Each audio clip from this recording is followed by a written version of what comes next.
Yo, yo, yo, yo, yo, it's your boy, RB Can in the building, and if you're watching this, it's because you're not a peewee. Listen, people, I'm doing something new.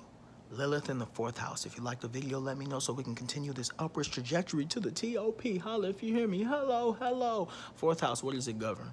Your traditions, your family roots, your history. That's generally what it represents. Your family and your roots. Not more that goes into that, but generally that's what it is. Your Lilith, your instinctual responses, whether they be unconscious or conscious to your environment or things you go through in life, all right? We're going to put them both together. Listen, I got some notes. I'm going to give you all the best information possible. Let's jump right into it. With having this placement, I'm letting you know right now, this is going to be a tough placement. However, this is something that will help you grow into the best version of yourself. Remember, there are no good or bad placements. They just are. You can grow from any one of them and become your best self, right? So if you have this placement, it's letting me know right now that you had a troubling childhood. You probably dealt with some sort of abuse, whether it be sexual, emotional, physical, or what may have you, right? And it's probably dealt with one of your parents. So for example, maybe you dealt with a parent who was just constantly away, did a lot of emotional blackmail. Any one of them, or a well-meaning parent that just was not around that much and was not able to give you the nurturing that you wanted, right? And it's another thing. You probably had a feeling that even on top of the trauma that you went through in your childhood, that there were things that you still just didn't understand. Even there were feelings about trauma that you dealt with that you never went through, and you probably tried to understand why they were. I'm gonna tell you why. See, so with you having this placement, it lets me know that there are a lot of family secrets that you have going on in your family. There's a lot of hidden trauma that a lot of your family members, if not all of them, but you want to even talk about because they're just deeply entrenched in everyone. And it's just tough to talk about.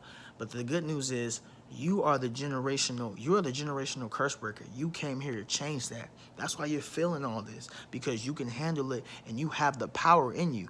Through your guides, through your angels, whoever is believing in you, have the power in you to traverse all these experiences and break the freaking chains of your family members. Now, with this, now you going through this childhood trauma. A lot of people don't like to deal with this stuff. Even if you're catching this, a lot of people don't want to deal with it because it is tough. You may have a situation where after you go through the childhood trauma, you don't even want to be around your family. Your family's always wondering, like, why are they so distant from me? Why are they so distant from us? Why is she acting like this? Why is he acting like this? It's because you have this may be conscious. You may be just like, no, I don't want to hang out with them. I don't want to deal with them because of the things they put me through, etc., etc. But I just want to say this. I want you to learn forgiveness, because hurt people hurt people. Now, I'm not making an excuse for their behaviors. I'm not in any way, shape, or form. But this placement given to you was to help you grow. So if you don't see the lesson in it, then you're just not gonna grow. You're just gonna be mad. And you're gonna be playing a self-pity game. Woe is me, and everyone hates me. I had such a terrible childhood. You can go that way, but it's gonna lead to a sad life, and you'll go around hurting other people. Come on now, hurt people hurt people. Don't be a part of that group. You came here to break the generational curse. You asked for this before you got here, whether you believe you did or not. So you're here. All right, let me go back to my notes. All right.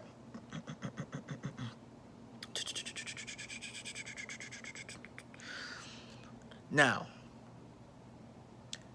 you may have issues with, you may be able to start a family, but you may have issues with having a stable foundation with your family because of you having this Lilith in fourth house. Because these, like I told you, with your Lilith being your instinctual responses, unconscious or conscious, you may without even knowing it consciously. Now this takes awareness. But you may, without even knowing it consciously, you may prey on whoever your partner is, their moon. You may prey on whoever their moon placement is, especially if you have, for example, Cancer in this house. So that's the motherly energy that's dealing with the nurturing. Because Cancer, if you had Cancer and Lilith in the fourth house, that means you had some sort of domineering, narcissistic type of relationship with a mother or parental figure, most likely a mother. And so you just naturally you have this. First of all, if you have Lilith in the fourth house, you have a natural ability to be manipulative and prey on people and prey on your partner's emotions. You have to watch that. There is a way to traverse that. It's called awareness. It's called meditation. It's called et cetera, et cetera, et cetera. Pretty much, it's going to be a lot of self improvement, a lot of self reflection, self inquiry. You're going to have to do a lot of introspection. But that's what that is. Now, I read when I was researching on this placement that you might not have it might be best to just not even have a family unless you have other factors. You have other placements in your chart that actually support having a supportive family and things like that. Man, listen, if you want to have a family, you go and have a family. I don't care what kind of placement you have. If you're willing to work through whatever trauma you've been through, you should have a good, you will have a good relationship with whoever you choose to be in love with.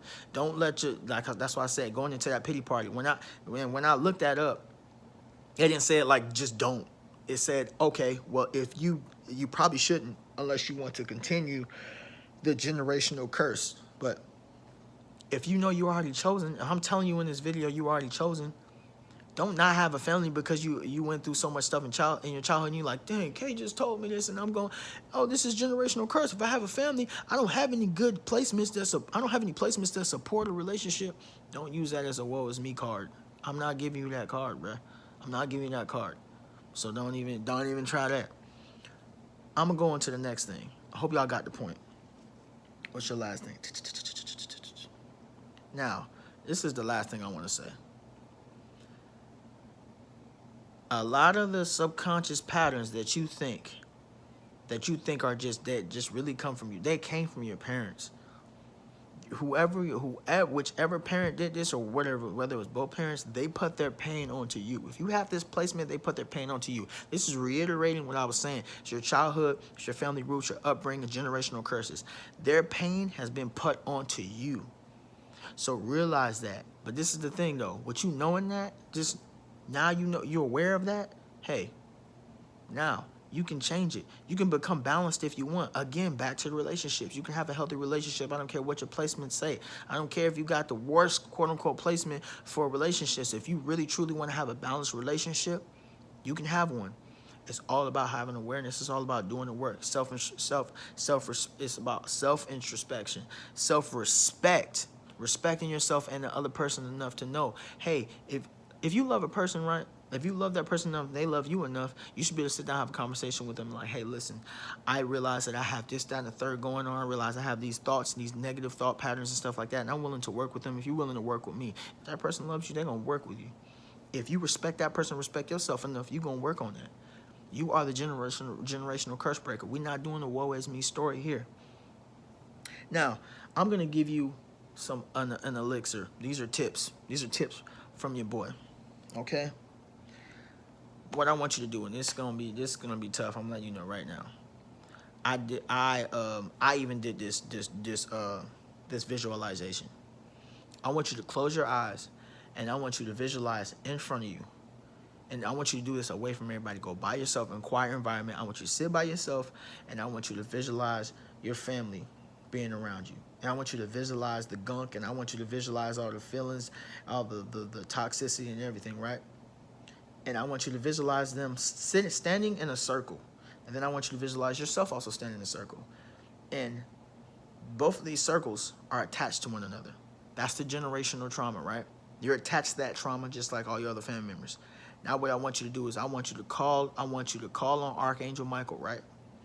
Or whoever you believe in to come and slice in between those two circles and to push that circle away. This is not disconnecting you from your family. It's just disconnecting you from the toxicity, the generational curses, and the trauma. Now, when you do this, you're gonna notice. You may notice. I noticed that it was hard. It was hard to do that because when I asked Archangel Michael to do it, the circle didn't all the way move because I felt that yanking in me spiritually. Like, no, I'm breaking away from something. No, because it's new. You're leaving your comfort zone. When you pull away from that, it's going to be an energy shift. Now, once you do it enough, once you do it a couple times, you're going to be pulled away from that generational trauma. And you're going to be able to, you're going to notice the energy shift. Now, this is the part that's the really hard part, right? You're gonna notice a shift with your family, and your family's gonna notice it as well, whether it's conscious or subconscious. Most likely gonna be subconscious, but you're gonna notice no, you're going to notice your family is gonna be a little bit, a little bit kind of pushy away from you until time's gonna go on and things gonna level out.